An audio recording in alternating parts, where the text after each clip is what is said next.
Friends, you know quite a bit about the wool industry now. Wool industry happens to be a very big industry in the global front. Similarly, we have yet another field, that is of silk. It is also a very popular, big field. Let's learn about silk today. See, different kinds of silks. They are known by different terms. They may be known as Banarasi, Muga, Kosa, Tassar, Bhagalpuri, Mulberry, Mysore, Erie. Lots of names are there. Hundreds of varieties of silk are there. The silk moths that produce silk, the silkworms, they themselves differ in their characteristics. As many varieties of silk moths are there, that many varieties of silkworms are there, and that leads to varieties of silk getting produced. Even these silk fibers you get from them, they differ from each other. Hence all these names. You hear, see, Muga silks. It is different from Tassar silks. Their capability to even absorb dye is different. How they react to dyes and give colors, that's different. The lustrous nature, that is different. How does it look like? What is the shine? That differs. So you have a big variety in the silk industry. Say Kosa silks, very famous, Kosa silks. And the silk clothes, mainly in India, women like to have silk saris. Why do they like to have? Usually silk is light. It has a shine of its own. Colors are dark. You can get dark colors. You can get varieties of hues in them. Hues, shades I mean. They are lustrous. They last long. And they are organic in nature. The production, they are not artificial. They are not made of petroleum fuel. Say rayon, nylon, they all come from petroleum. They all come from petroleum. But silk comes from a natural source. Silk moth lays eggs, silkworms hatch, silkworms build cocoons, and from these cocoons we get the fiber. That fiber is used to make silk clothes. So absolutely, silk clothes are from an organic origin. They are from an animal origin. So even from the health viewpoint, silk clothes are very good. They are very good. They get very well adapted to your body because the source is an organic source or it is an animal source. Say the rearing of silkworms for obtaining silk fiber to fabric is called sericulture. What do we call it? Sericulture. If somebody says, I have done diploma in sericulture, understand he has learned the art of getting silk fiber from the silkworms. He has mastered in that field. He has had training in that field. He has undergone 2 or 3 years or 4 years course in this industry and he is specialized. To lead this industry, you need specialization. You should know a lot. It's not as easy as we speak. You should know about their growth pattern. You should know the cycle of life, the life cycle of silk moths. You should know the different diseases that may attack them. You should know what you should feed, how should you feed, when should you get the fiber, the silk fibers from the cocoons. All these have to be learnt. It's a vast field again. So the field is called as sericulture. Silkworms spin the silk fibers. Now the fibers with which you make the silk sarees, who makes the fibers? Fibers are made by silkworms. Thousands and thousands of silkworms, they will be casting a net and a cocoon for them to hibernate, and we, the people, we remove that fabric later and we make clothes. So silk fibers are made by silk worms, silkworms. Silkworms spin the silk fibers.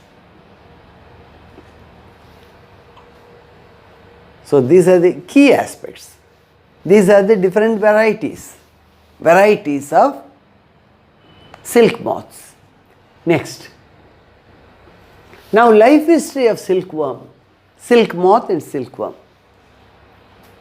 When it comes to life history, we say silk moth usually. If you say silkworm, it's not wrong. You are covering only a part of the cycle then. So what's the life cycle here? Silk moth. From the silk moth, you have the worm, silkworm.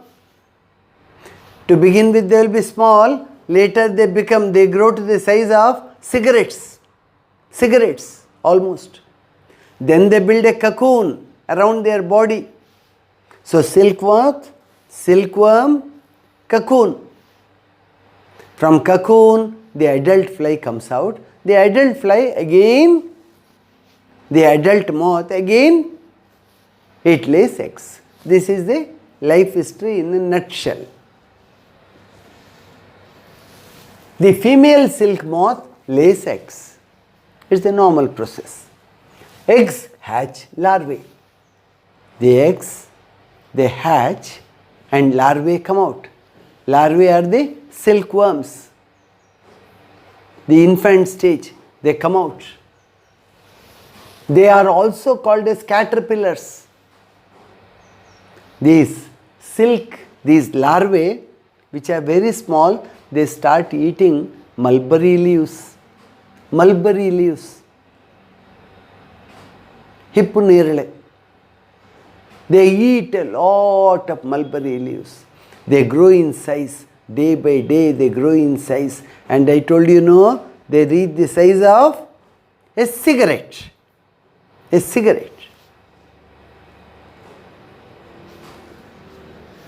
They grow in size and get ready for the next stage, pupa. Those who are good at this entire process, they will tell you. The silk worms, as they grow up to the size of the cigarettes, I told you, no, this size, they start moving their head. It's an indication that the worm is going to build a cocoon now.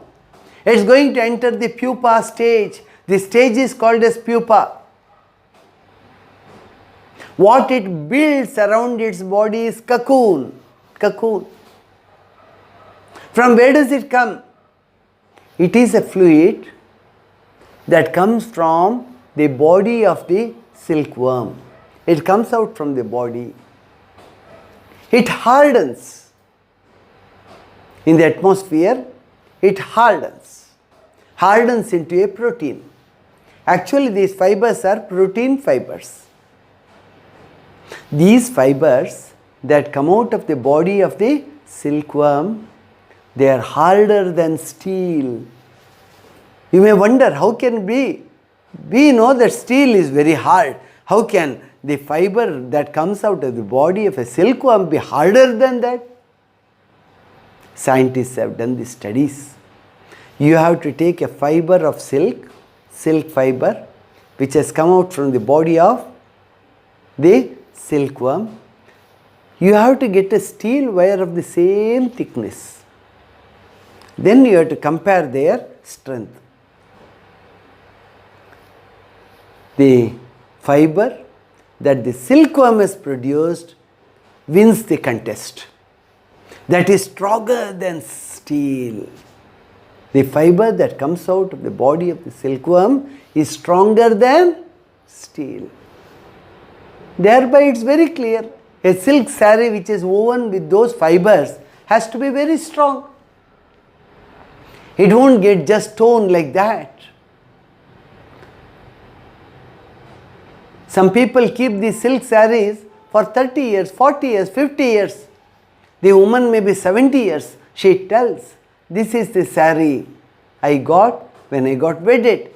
I have preserved it. I have taken all care. It is as fresh as the period 1 or 50 years ago. It will be fresh to look at. It won't look old. These are the features of silk.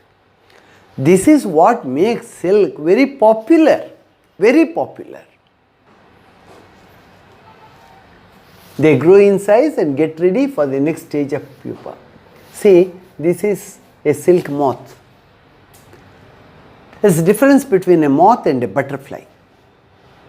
Butterfly, when it sits on a flower, it keeps both its wings pressed against each other. Sometimes you go and catch a butterfly. How do you catch? Easy, because it keeps both the wings together above its body.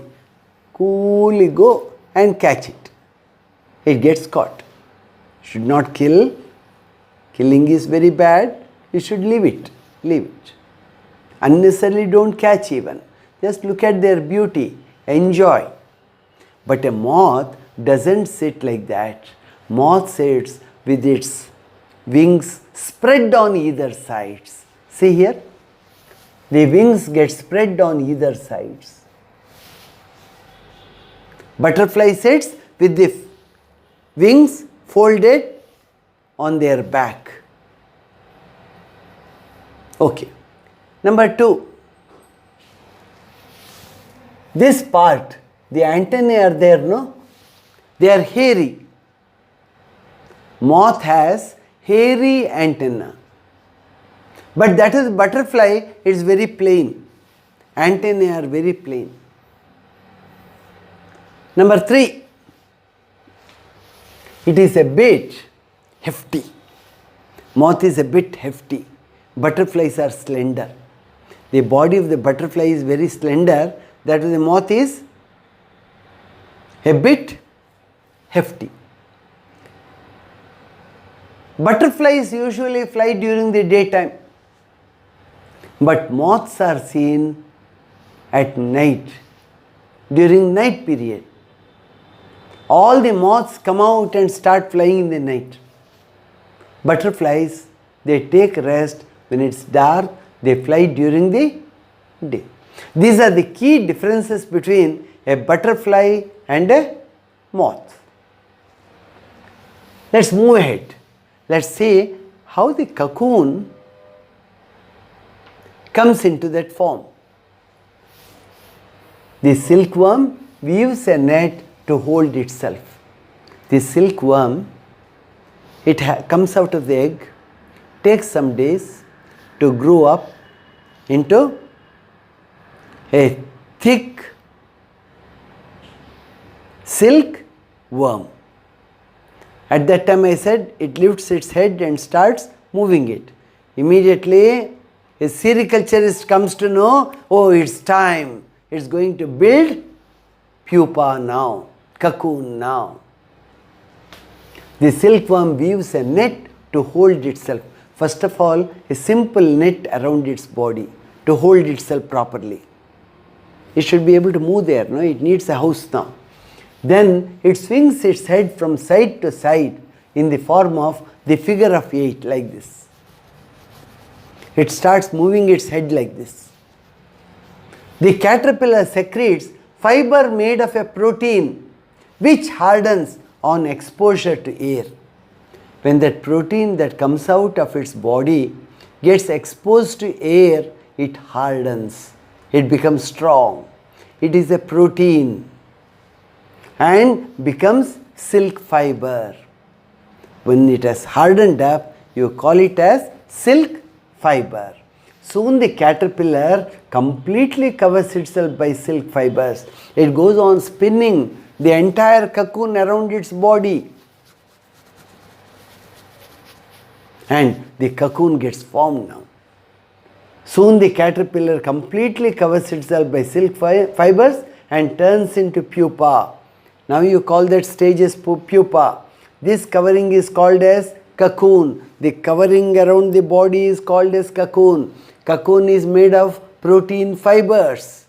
Cocoon is what we are going to use for making silk fiber later, silk fabric later.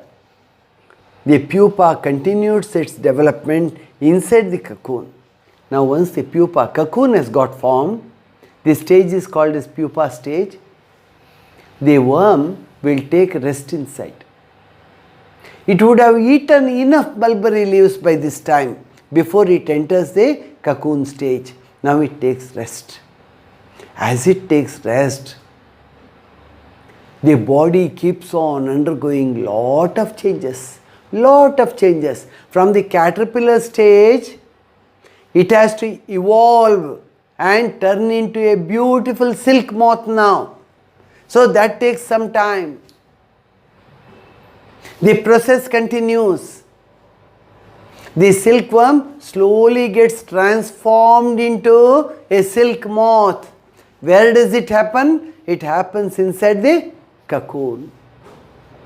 Very interesting period. How it undergoes evolution, evolutionary changes, big changes in its body, in its anatomy, in its system, and turns into moth inside. Once it becomes a moth, it cuts the cocoon, cuts the fibers that have made the cocoon at one point, and it comes out. We move next. Silk fibers are used for weaving silk cloth. From these cocoons we get silk cloth. The silk yarn is as strong as a comparable thread of steel. The yarn, the fibers, when put together, you make it into yarn. The yarn is as strong as or stronger than a steel wire of the same thickness. That's very important. Same thickness. The most common silk moth is the mulberry silk moth. In Karnataka, we are more familiar with the mulberry silk moth. Mulberry is the plant, the leaves of which are eaten by the caterpillar. The caterpillar is a voracious eater. Voracious. It eats and eats the whole day and grows. And then it enters the pupa stage. It's a voracious eater. The silk fibers are soft. Why silk is very popular? These fibers are very soft. You feel like touching silk again and again and feeling it against your skin. That experience is different. That's why people would like to have silk clothes. Lustrous. What is lustrous? They have a shine, a special shine. The shine makes it highly popular. People who want their clothes to shine, be lustrous, should go for silk clothes. And they need one of an animal origin. It should be organic. Then go for silk or wool or cotton. Nylon, rayon, they are all artificial. They can be dyed. Another quality, silk fibers can be dyed into beautiful colors. Put whatever color you need. Varieties of colors are there and they become something exorbitant when you dye them in colors. Sericulture is a very old occupation in India. India produces plenty of silk on a commercial scale. We have a big industry, big silk industry, but there is lot of scope to build it further. We can build silk industry to a world order. We export lot of silk clothes. And we have a domestic market too. Within India, we have a huge market for silk. Abroad too, you have a huge market. From where did we get silk? It is said, silk originated in China. Silk originated in China. You have to go back in history. Go back in history. Thousands of years you have to go back. And there, these cocoons were quite familiar. They were using them even as food. Chinese eat anything, you know. They were using as food. Once, and a princess, she had some cocoons in her hand. She was playing with them. She was just feeling them. And she had a cup of tea there, hot cup of tea. One cocoon slipped and fell into tea. One cocoon slipped out of her hand and fell into tea, hot tea. She was wonderstruck looking at the cocoon. The cocoons had started reacting. The fibers had started coming out of the cocoon. It's not easy to remove the fibers, but when that hot exposure was there, the fibers started coming out. There started the industry sericulture. When you got the fibers out, you knew the art of separating the fiber. You started making clothes, you started making yarn, and now it is a world famous industry. See here, this is fiber without any color. As it is taken out from the cocoon, it will be like this. Shiny, beautiful. Here you see, they begin dyeing it.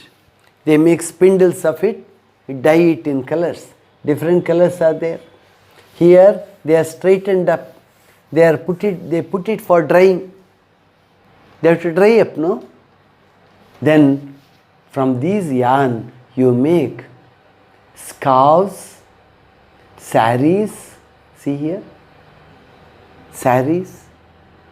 Even for the parachutes, when they jump from the plane, you need strong ropes, no, to tie the person to the parachute. He should not get cut off from the parachute itself.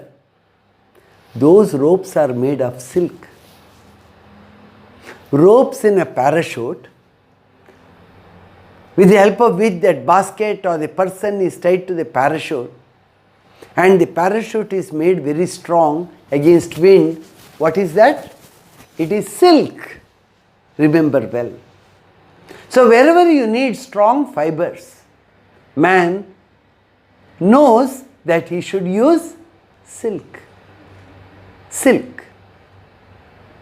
In Egypt in olden days, they used to bury mummies. Mummy is an enveloped body of a dead person. When the excavators got these mummies, they saw a body of a baby wrapped in silk. Wrapped in silk. Over thousands of years, silk has not got spoiled. Silk has remained as it is. It was fresh, It was colorful, it was lustrous, it was strong, and they had wrapped the body of a dead baby in that and they had buried. So we come to know from this fact that Egyptians knew the art of using silk, art of making silk and using. So dyed silk fibers and cloth. See, if you stop here, there is no point. You should start collecting pieces of silk. Silks of different kinds. We named them, no? Try to collect silks of different kinds with the help of a textile shopkeeper. Usually the end of the sarees they cut. Even tailors will get you. When they have to stitch the border of the silk saree, they cut it and make it plain. When they make it plain, they get pieces. You collect them, name them, find out what their name is. Get them pasted to a sheet of paper or plastic. Keep them preserved. These become beautiful hobbies. You come to know about them. Next. See here, from cocoon to silk, we have the life history. See, here you have the silk moth and it hatches eggs. It hatches eggs. So the first aspect is egg laying. A grown up silk moth, at the appropriate time, it lays eggs. These eggs hatch. Eggs hatch. These tiny worms come out. These worms keep on growing, eating mulberry leaves. You have to provide mulberry leaves. They grow. See how they grow? They grow to the size of a cigarette. I told you, no? Almost the size of a cigarette. And it keeps molting. It keeps molting. You see the word repeatedly written here. Molt, molt, molt, molt. What is this malt? They give up the outermost skin layer from the body. This molting takes place even in snakes. When you see the mold, skin mold of a snake somewhere in the garden, you say, hey, there must be a snake here somewhere. You say, no? You find it out. Whereas the molt is there, when the molt is there, definitely a snake must be there around. Or it might have gone even. It rubs its body against a stone or the stem of a tree and the entire outer layer of the skin comes out. They molt. The snakes molt. Here too it molts. Molts. Say, first instar 4 days. Then there will be a molt. 4 days sleep. It molts. Another 3 days. Another molt. Another 4 days. Another molt. Another 6 days. Another molt. Another 8 days. This is the 5th instar. Instar are steps in the growth of the silkworm. From one to the other. From that to the next. So how many days? Add up all. 4 plus 3, 7. 7 plus 4, 11. 11 plus 6, 17. 17 plus 8, 25. Almost 25 days. These numbers may vary from one variety to the other. Roughly, a silkworm takes rest inside a cocoon for about 25 days. If you have a silkworm industry close to your house somewhere within 5-10 kilometers, ask your dad, go there. Spend half a day there. They explain you everything. The workers who keep serving day in and day out there, they'll explain you the various aspects. Maybe you too grow a lot of interest in that. You may become a sericulturist tomorrow. You have to lead a life, no? You have to pick up some job or the other. This visit may help you in selecting sericulture itself as your occupation later.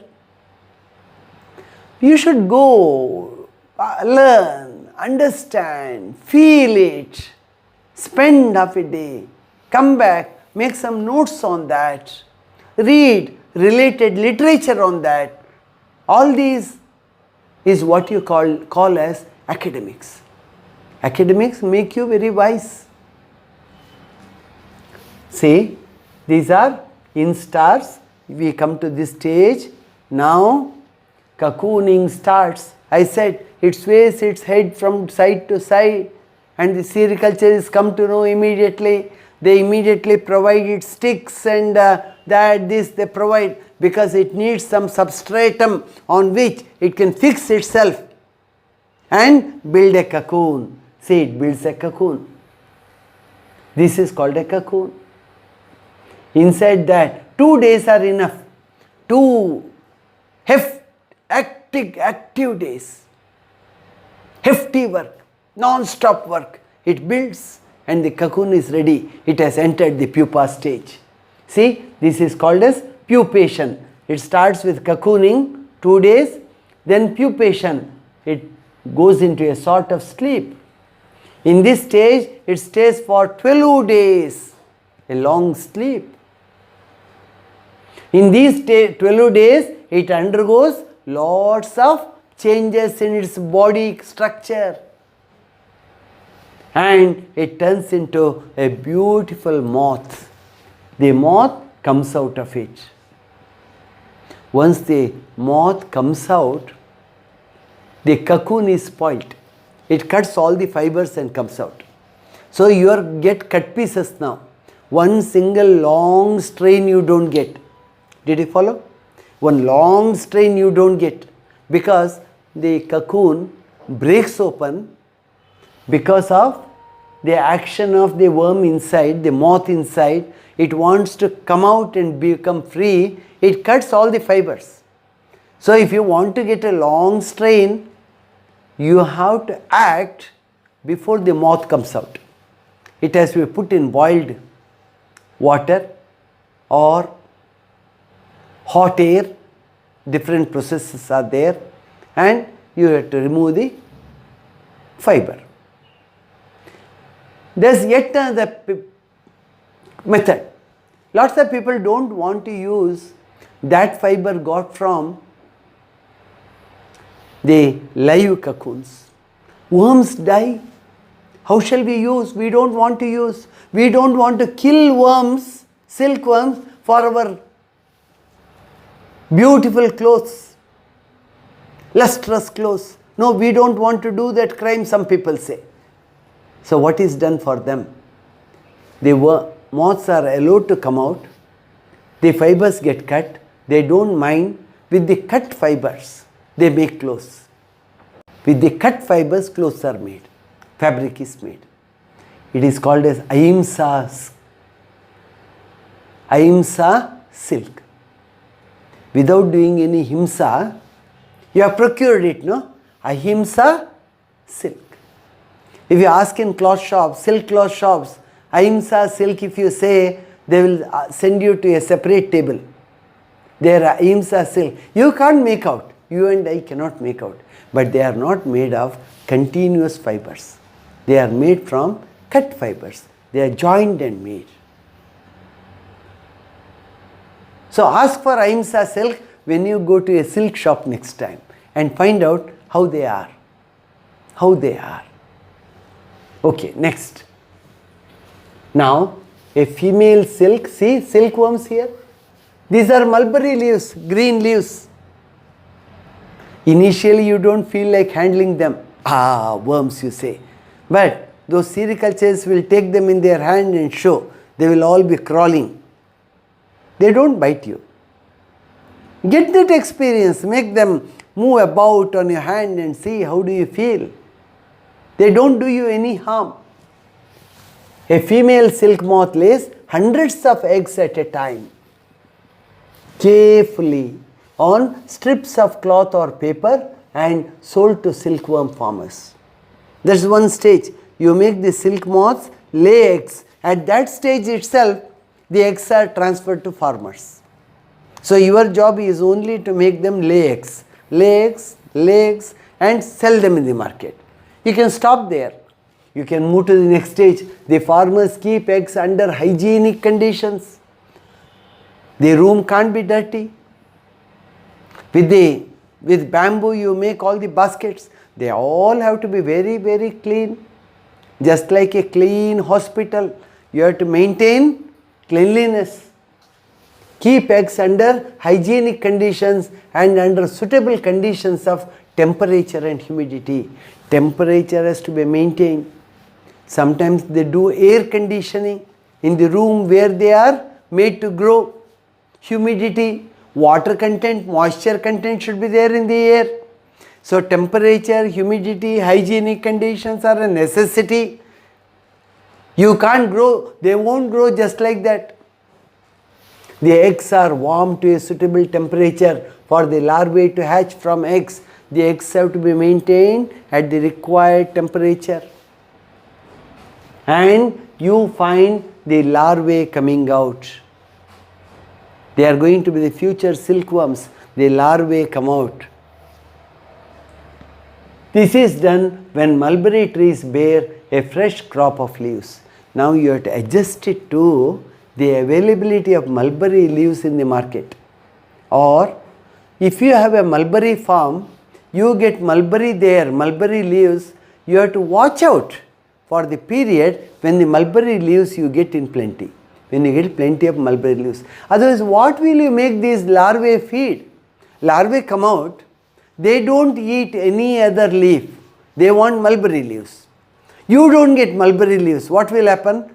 All the larvae die. The larvae die.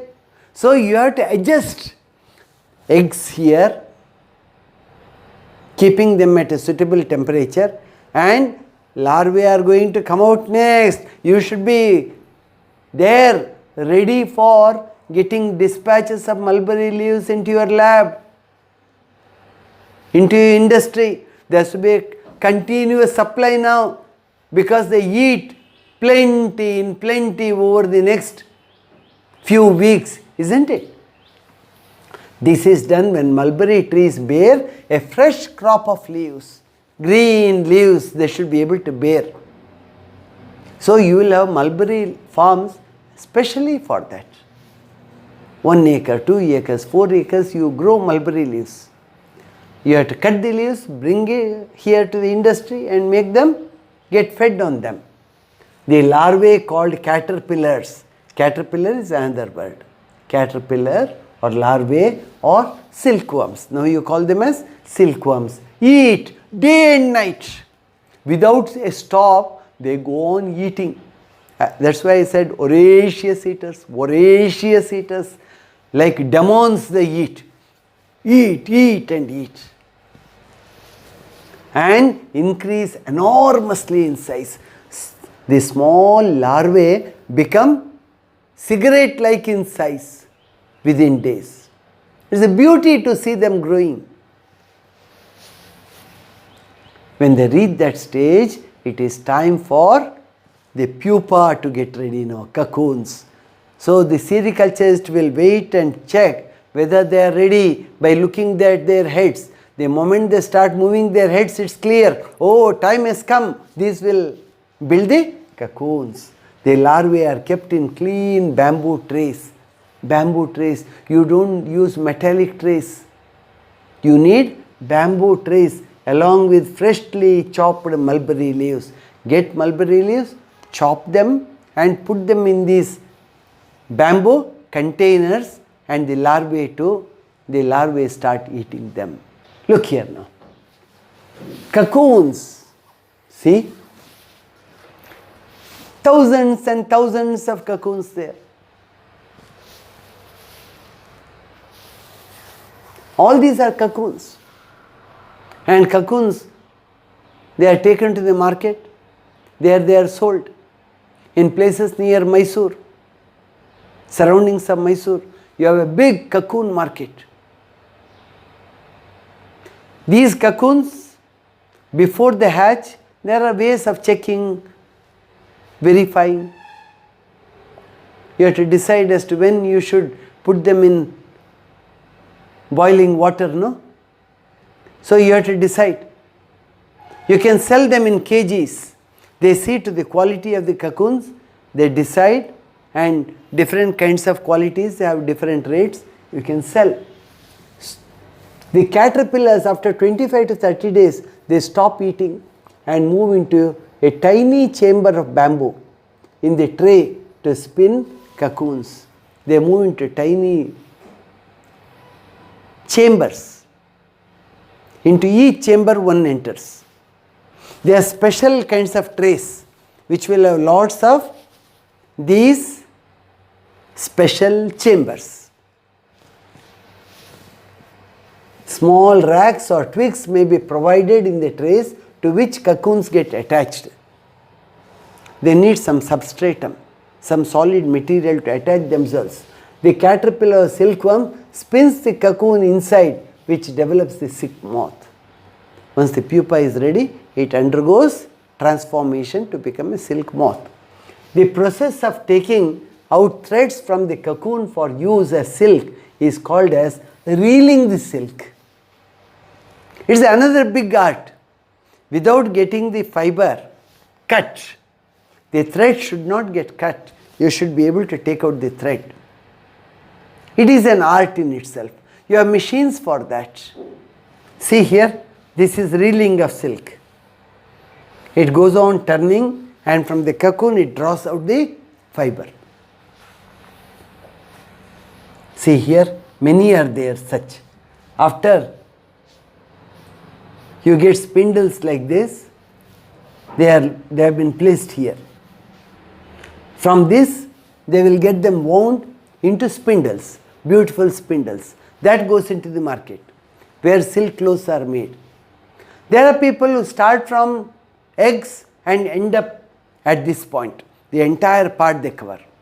There are lots of workshops which do this. You call these forms as sericulture forms. Sericulture forms. This is also agriculture. Sericulture is also one form of agriculture. He is called as a farmer.